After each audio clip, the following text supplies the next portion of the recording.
All right, number 7 in Carnuntum.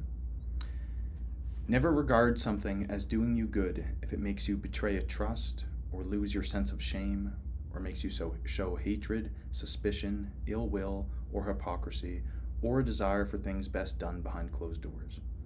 If you can privilege your own mind, your guiding spirit, and your reverence for its powers, that should keep you clear of dramatics, of wailing and gnashing of teeth. You won't need solitude or a cast of thousands either. Above all, you'll be free of fear and desire. And how long your body will contain the soul that inhabits it will cause you not a moment's worry. If it's time for you to go, leave willingly, as you would to accomplish anything that can be done with grace and honor. And concentrate on this, your whole life long. For your mind to be in the right state, the state a rational, civic mind should be in.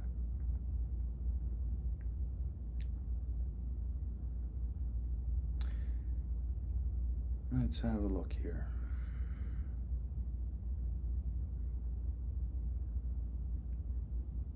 So I think this is somewhat, as we said in the last passage, make sure you do your homework first. So, if you've done your homework correctly,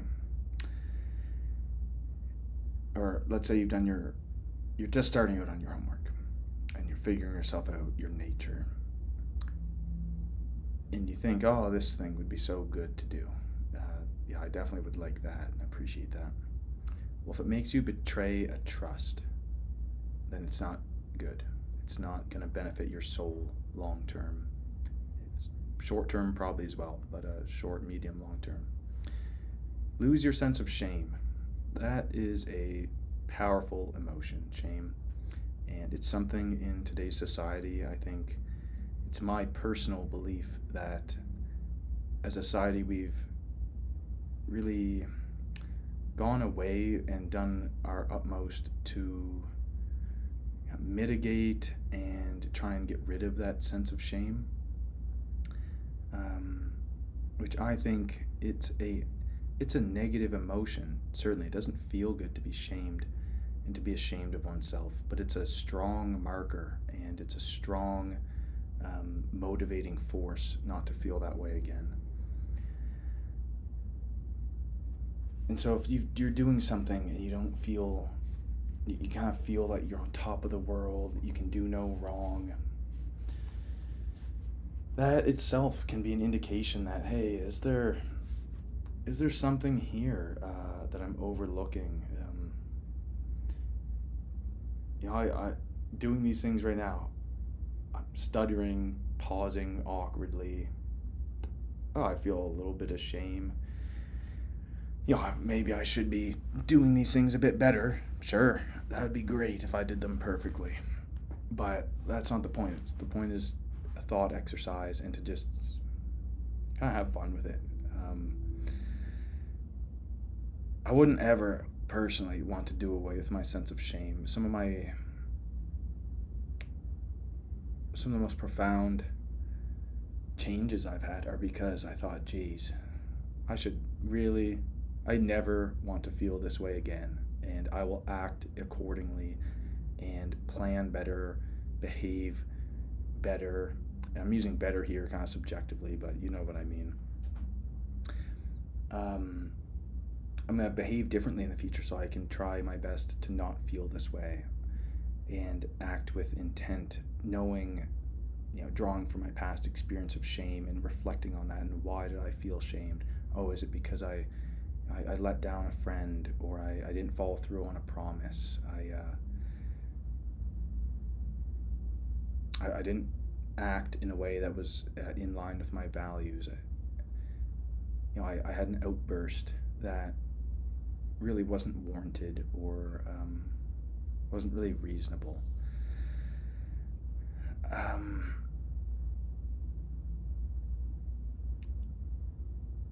And it can be so powerfully motivating. I don't think we should shy away from this emotion. As all emotions are, they're markers of, something. You should put some thought into this of why are you feeling this way? What circumstances arose? What are you telling yourself about those situations? circumstances? How can you better advert that in the future? And he goes on, or makes you show hatred, suspicion, ill will, or hypocrisy.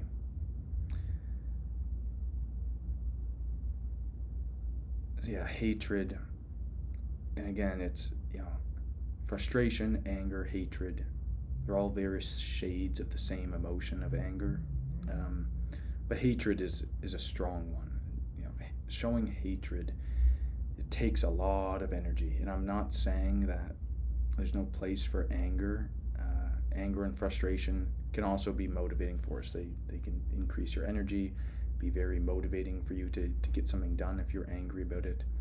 But hatred has its own toll, and kind of implies that it's sticking to you, and it's on your mind quite frequently and intensely. And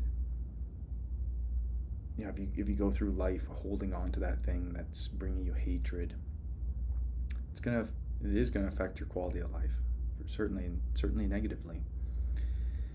Suspicion, always being on edge,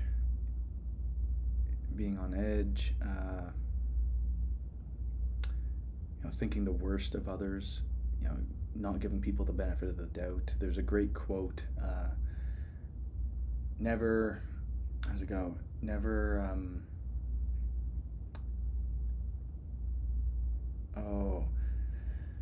Never place wrongdoing or something on, never suspect someone of doing you wrong when you can suspect them of being ignorant and just not knowing, the expectation or the proper thing to do in that situation. And I think that one, I totally butchered that one, but in essence, it's holding on to suspicion of other people, again, like hatred, is draining, rather than just people are a general belief that people are out to do good for themselves and other people, and not to do harm to other people. Ill will, so that's kind of just in line with these ones, wishing poor circumstances on other people. Doesn't, even if someone did something terrible to you, it's really all about, that sounds like holding a grudge. Again, it wears on you and it eats at you, and it takes away from your quality of life. That's what all these things do. Hypocrisy. So showing hypocrisy, that's just in line then with living honestly and with integrity. Don't slam bam somebody or crap all over somebody and then go around and behave or act in a very similar way. That can eat at you, and you might not realize it at first that you are acting as a hypocrite, but when the day comes where you do, that might be a rough day. And the people, the things you've built around you, if they also agree that this person doesn't like the way this other person act, and then they come to realize, but you act in a similar way, and you've all spent time disliking that, then you might find people will turn against you, and it might happen quick if things come to light that you didn't expect to, or that you didn't even know were there. Or a desire for things best done behind closed doors. Makes you show a desire for things best done behind closed doors. I think he's getting at sex and sexual acts here, or maybe I don't think he's getting at private conversations.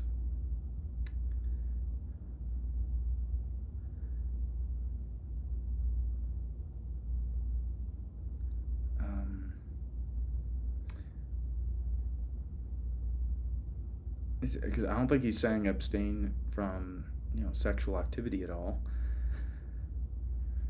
But just the way it's worded, either it's not that he's saying, he's not saying to either here don't have these public displays of sexual affection.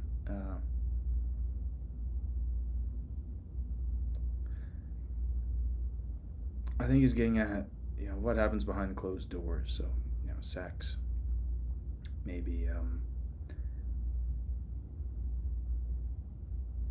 thinking like profane, drug use or something.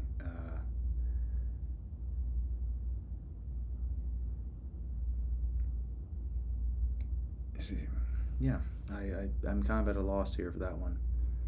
But he's saying not to makes you show a desire for these things. I think he's in general just getting at a desire for these luxuries and these things that make us feel really great in the moment, but don't make a show of it.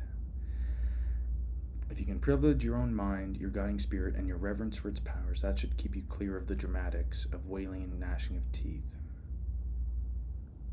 So yeah, not getting caught up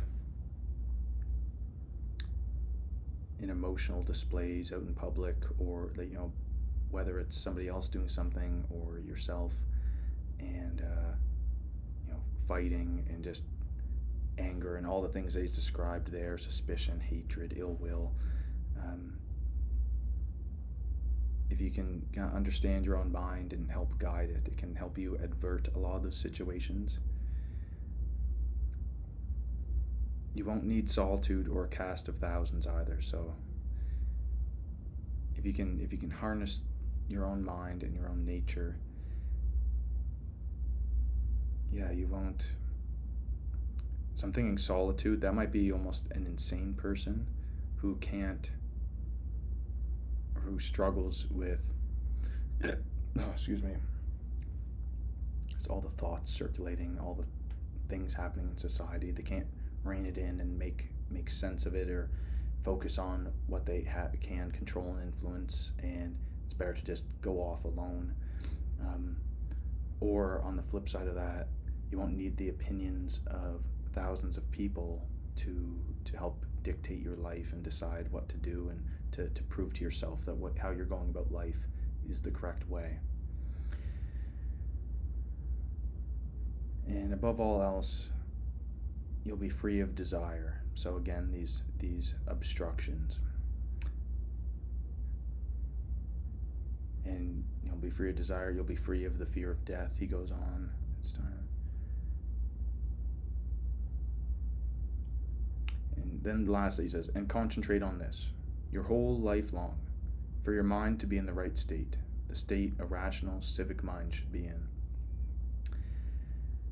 And it's kind of funny because rational emotive behavior therapy, which is what I practice, and what this, he's a Stoic philosopher, and what the theory is based on, those making demands and making statements like, you should do this, it should have gone this way, I could have done something, I can't stand it, these absolutist demand type of statements. I always try and help clients refrain from those thoughts and structure them differently. And so how I would word this is where I would say the civic mind would be preferable to be in. Because should implies that if you're not, then you're not good, or you're no good. And I get what he's saying, though. It's, to be in the right state, the state of a rational person and of a civic mind. Again, his civic mind back then, they probably had very laid out rules and expectations about what a civil person, how they would do and act and such. But you should never stop trying and striving for your mind to be thinking rationally about situations and having control and acting appropriately and reasonably despite what's going on around you. And as long as you pursue that your whole life, that's a lot more preferable to falling victim to these other things that he outlined at the start, like hatred, betraying trust, losing shame. It can all help you, like having rationality can help you bring yourself back to someone that does have some shame, or who would think twice or even 3 or 4 times about betraying a trust. Yeah, we'll leave it there. Thanks for listening.